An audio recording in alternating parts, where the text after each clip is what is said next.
Hey guys, welcome to another session of Epic 7. This is some RTA fights in the last 8 hours Skyward season. Did this on my lunch break and I was doing this in a guild voice chat. And basically I was on a 19 consecutive win. I was like, oh whatever, everybody's playing RTA, let's play some more. You know, either I lose or I'll, you know, when my lunch break is over. So there was 8 hours left, and congrats to those who made to Legend. I heard there were a lot of bugs and stuff, so unfortunately I think that some people couldn't queue. But anyways, that being said, this will be kind of like a commentating on like some of the overall season, I feel, and the and some of my fights. So yeah, this season honestly is Carrot meta. Once Carrot got buffed halfway through the season, she honestly became the meta, and almost all drafts, unless she's pre-banned, is drafted around her. She's too good, and you can draft any type of hero around her and she'll still be good because she just has so much in her kit. I talked about that in length in multiple videos in the past, so I won't talk about that here. F10 also very strong still, but you know, usually if I see F10 first pick, I'm already thinking of basically banning her. So I'm already drafting with every possible counter in mind, thinking that she's gonna be banned. RB is strong as well, but not super strong into all the heroes I have so far. Again, my Landy is on lifesteal set. I recently made a showcase video of all my builds for PvP for Skyward season, and so if you want to check that out, definitely check that video out. It would have all the stats and all the strategies I talked about in that video reflected in this RTA match. Again, I did that video yesterday. I'm doing this recording today, and I did these fights today. Landy is banned, very smart. I mean, either one, Carrot or Landy, have to be the choice here. I personally would have banned the Carrot over Landy, but I guess he thought Ambitious Tywin like is hard counter to Carrot.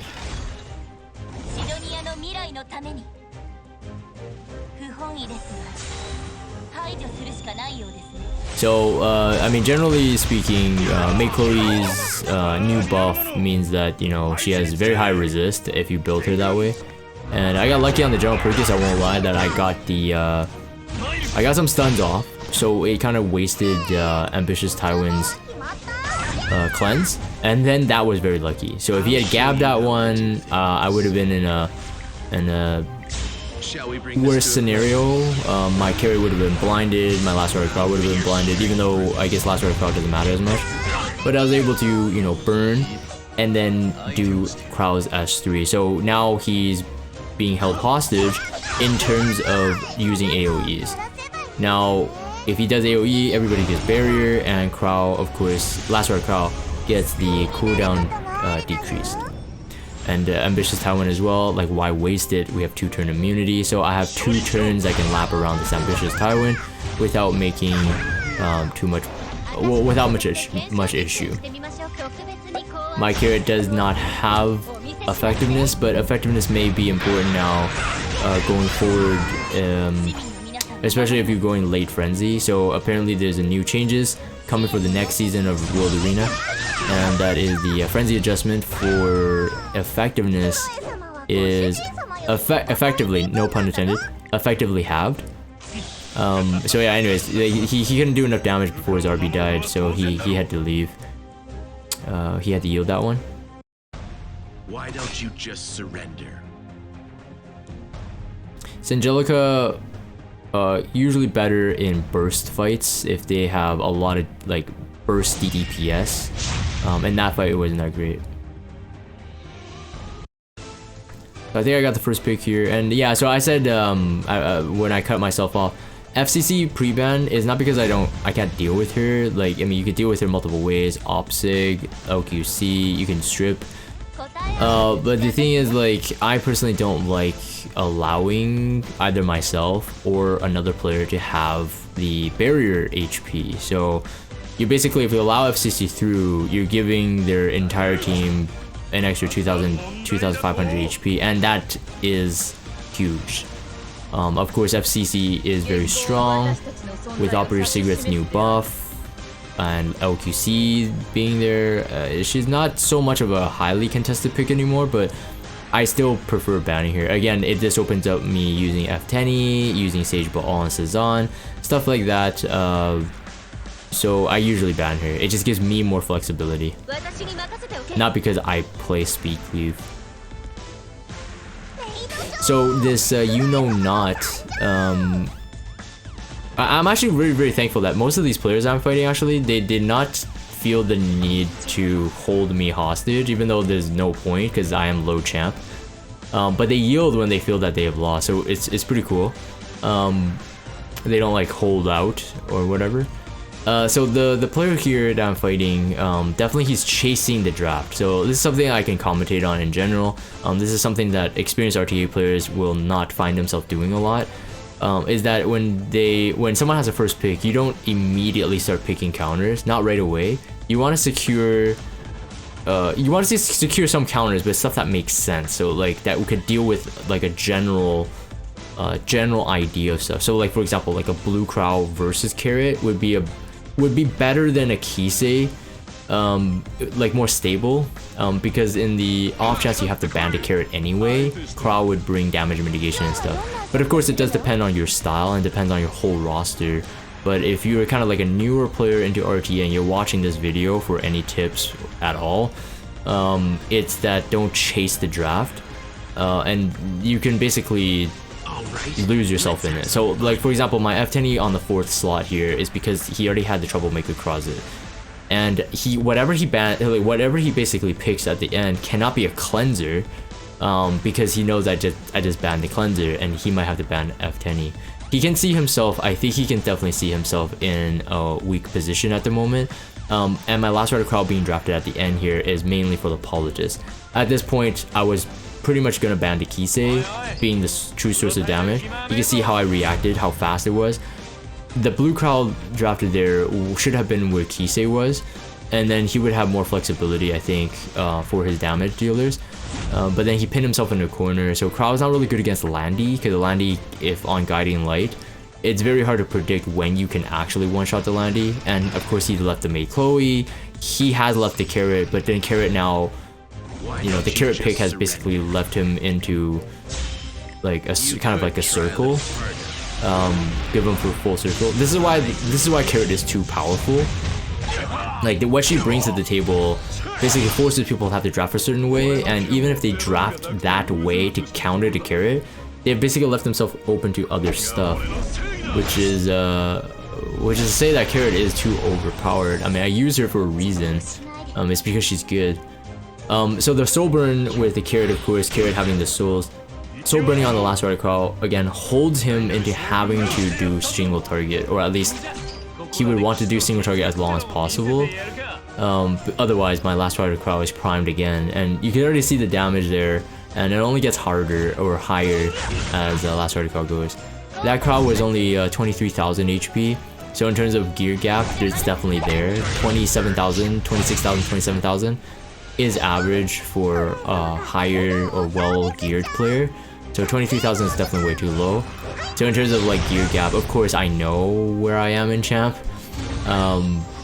but these strategies still apply in terms of the draft itself. So I forced the Astral Guide from Politis on purpose. Obviously I knew that I had last Rider Crow, so the 2-turn immunity buff wouldn't really phase my DPS. And now he sees the opportunity to use it, and at this point it doesn't matter if last Rider Crow is unbuffable or blind. Once he gets the S3, I think it'll be on the next turn. You know, he's just gonna do a lot of damage. Yeah, on the next turn. The 2-turn speed buff from Landy gives my last Rider Crow basically the same speed buff that he would have had from the S1. But again, the not allowed me to have basically the meta heroes, like quote unquote. It's very oppressive. Having Landy and carrot at the same time deals with all elements, and then having Mei Chloe and anyone else to support that is just too much. I got disconnected here. My guild mate said that it's because of carrot abuse. Anyways, I edited that out. So going to the next battle. Mei Chloe is very strong, of course, in the meta as well. I mean, no one is foolish enough not to think so. But I mean, she basically hard counters Bazaar unless you can finish the teams that's been pushed back. Hard counters Bazaar, hard counters Briar Witch Assyria.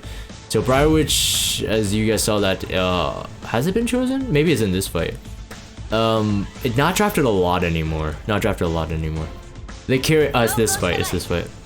Because he banned Carrot, so I first pick Landy. General Pergus is a very good counter to Landy, because it, again, forces the AoE. And he drafted Briar Witch, and because he drafted General Pergus and 1 damage dealer, I got Mei Chloe, so that already counters pretty much everything that he's gonna choose so far. The F10 here, obviously, to seal the team, to suppress it. The Blood Moon Haste is to chase after the Mei Chloe draft, and then the DJB is to chase after the F10. This is definitely not something that you want to do. You don't want to have one counter for one hero picked. You want to decide on the ban pretty early and start drafting that way, in my opinion.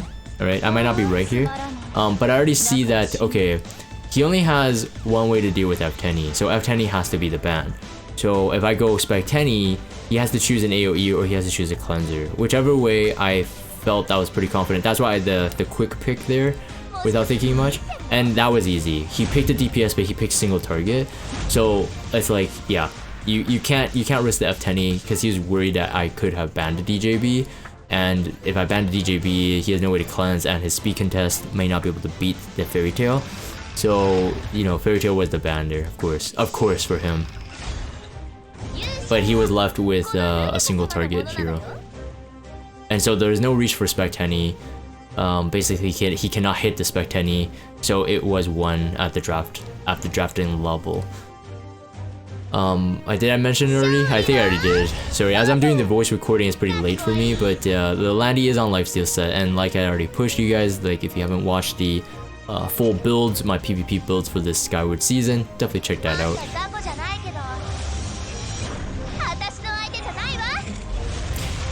Just last night, actually, I crafted 30,000 Banshee materials, which is from the recent hunt buffs that we had, and close to a lifesteal Spec 10, which would be around the same speed. I lose about 20 crit damage, but around the same speed as my current one.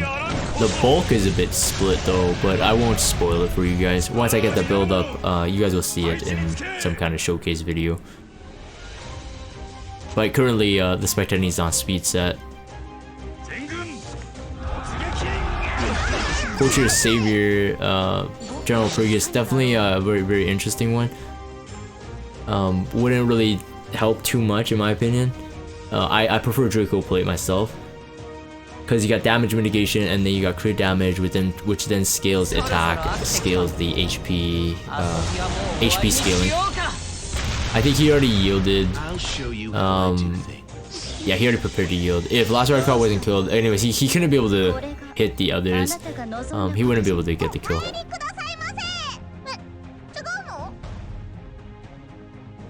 So yeah, the season itself, like, yeah, a lot of people burnt out because the repetitive pick rate. I can understand that frustration for sure, but you know, I feel myself is that every single RTA season I see there's meta heroes, and this season is just like it's a bit shifted. Some heroes are more effective than others now. Some heroes are a bit less effective because of the buffed heroes. But that is the struggle I think that Epic 7 has to go through, and it will never really change. You can never expect like the full, I don't even know, I lost count of the 5-star heroes, what, like 70 now? 50 to 70 like 5-star heroes. You can't expect all of them to be meta. It's just not possible. Snitchu is my guildmate, so he was watching this, and so I'm like, dang it, stream snipe, but I didn't really care, honestly. Like, if he won, it would have been good. So he pre-banned a Landy. It's a decent pre-ban. I don't see it as much as, let's say, F10, Carrot, Made Chloe.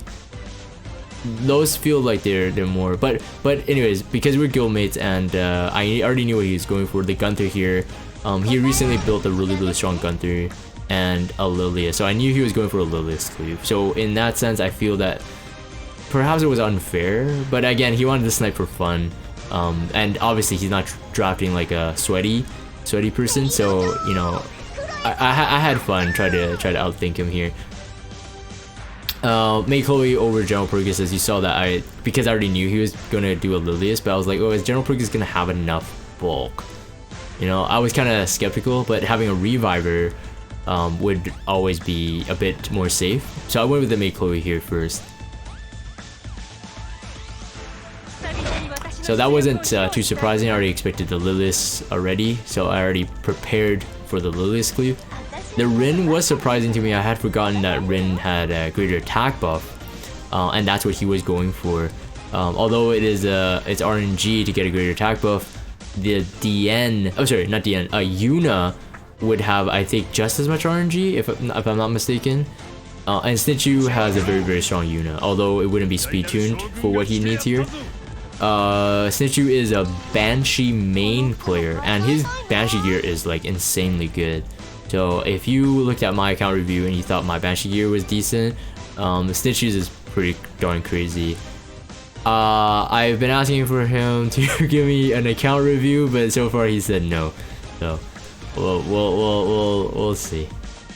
But very impressive Banshee stuff. So like it's a destruction set Lilius, counter Gunther, I believe that's counter Alina as well, counter Rin, but of course at this point I was already thinking whatever he chooses I gotta ban the Alina, and he chose Spec Tenny, which is perfect for me. That's also lifesteal Spec Tenny. The RB obviously it will be the ban, because no matter what happens, if RB gets a Gab, and he knows my RB is pretty fast, if my RB gets a Gab, like his whole team is dead, so he had no choice but to do that. As soon as I saw Spec Tenny, I'm like RB, and that's it. I know that he had to ban it. But of course Carrot, again, being showcased here. It's like this is like a literal Carrot showcase, but RTA. Showcase here now with Made Chloe, General Pergus, and C Armin, which I do think that, you know, she's just very good. Because Gunther doesn't crit, C Armin was a really good pick here. Over like, let's say like my usual Last Rider Prowl. So you got 15% to damage mitigation, kind of like the proof type, and then you got Aureus damage share, and so that's a lot of damage mitigation. The counter on the Gunther there was actually very fortunate for me, because it guaranteed that my C Armin would get a turn.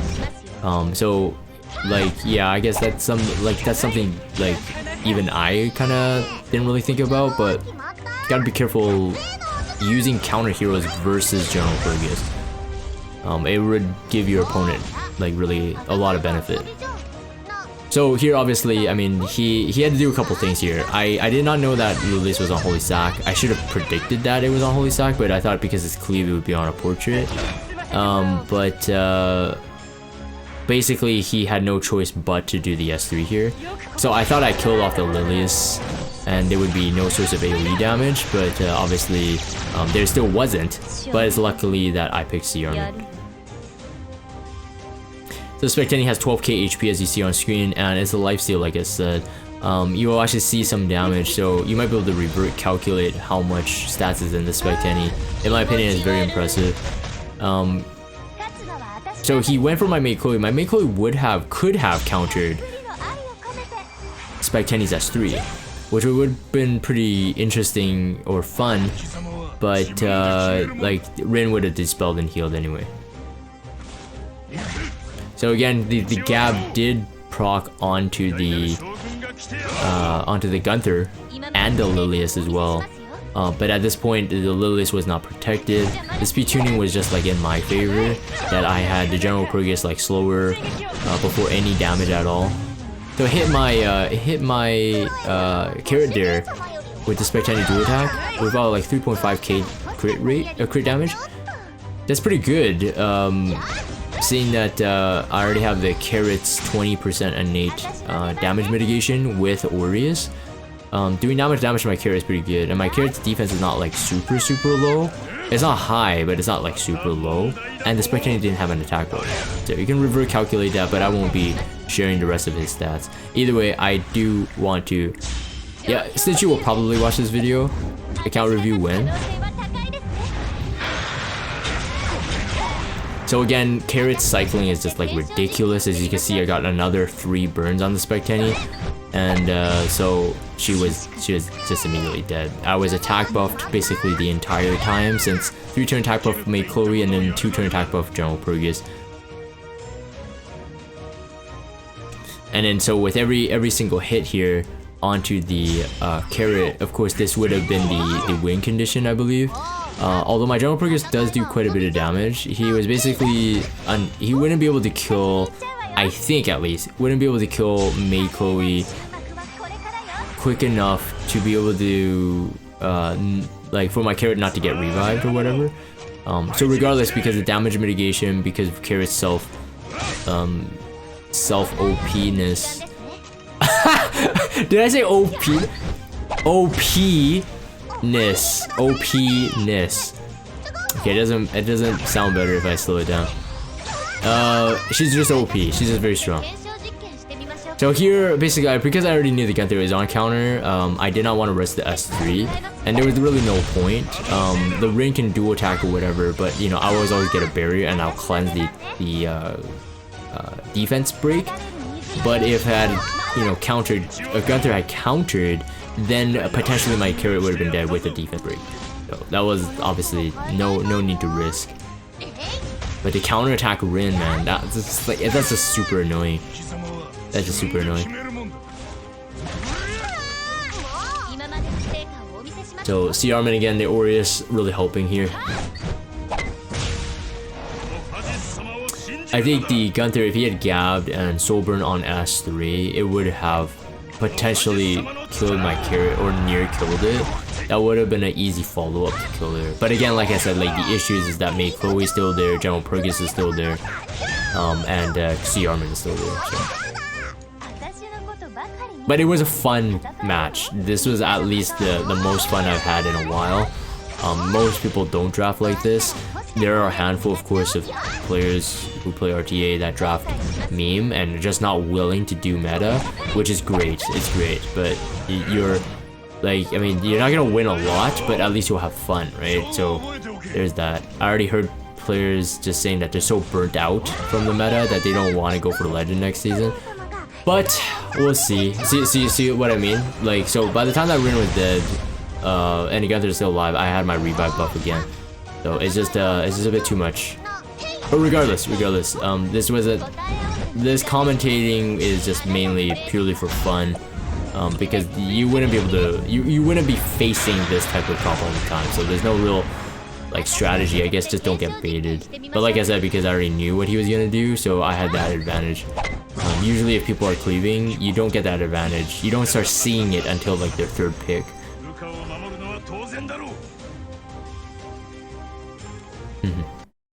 Fun, very fun. I think I go for, I think 1 more fight or 2 more here. I'm looking at the time. Depending on who this last guy is, I'll remember. Either way, it was like a 30-minute run with the game disconnecting, me reconnecting it. About a 30-minute run for my lunch break.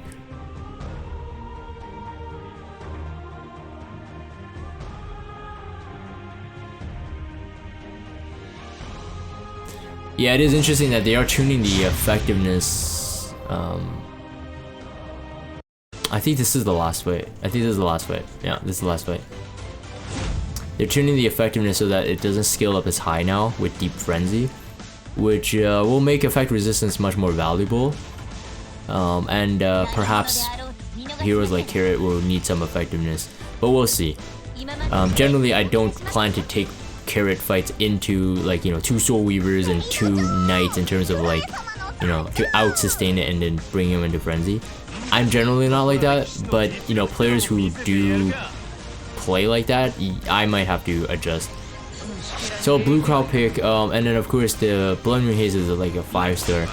And originally I was looking at this Moo Carl, I'm like, dang, this name looks so familiar. I know this guy from somewhere.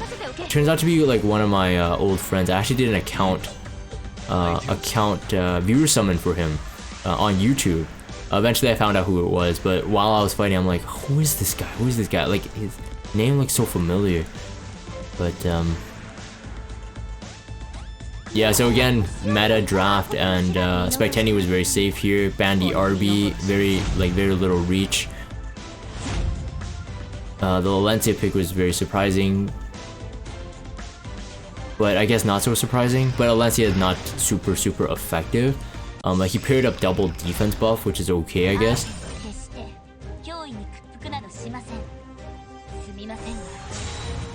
But mainly, I know that, you know, his Valencia was to take out the revive attack buff for Maid Chloe. But honestly, because his team didn't have like huge threat, especially again with my draft, like I knew I could hold the Maid Chloe S3 till the end of time without really worrying, because as long as they keep their buffs up, Landy is just gonna pop off, and then my Spectenny has souls.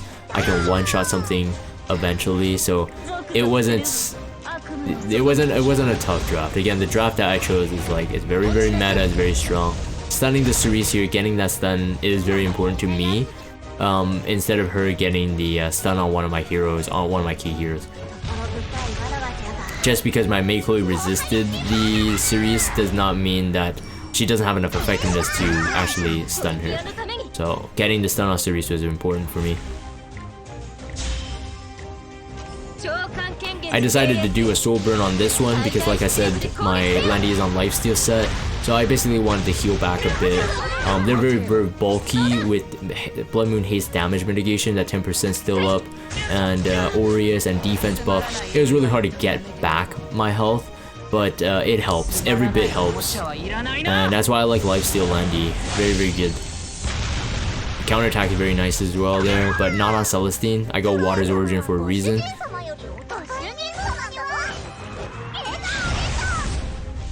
And then now I'm fully attack buffed and have the revive buff, but he already used the Alencia's S3.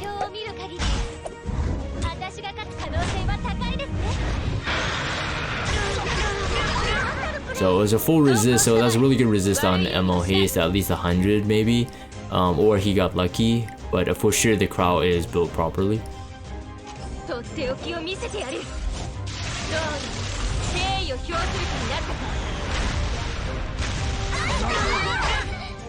And this is what I mean, like, by Blue Crow very hard for me to use, because like I run into players that play like me, like with Carrot, and they just get like steamrolled. I actually didn't notice the Crow's HP, but I'll go back after this recording. I'll go back to just take a look at it. Like, was it higher than the player I fought previously, the one with the 23,000? I'm assuming if it was higher, it won't be that much higher because the amount of damage I did. Anyways, they yielded this one. Regardless, that's basically all my fights I did for the season, and big congrats to those who actually hit Legend. And with the new Emperor tier coming out, we'll see what happens next season for me. Otherwise, I'm gonna end the video recording here. If you guys have Discord, check out the Discord server. Follow me on Twitter, subscribe to YouTube if you haven't. As always, thank you guys for watching, and I'll see you guys next time.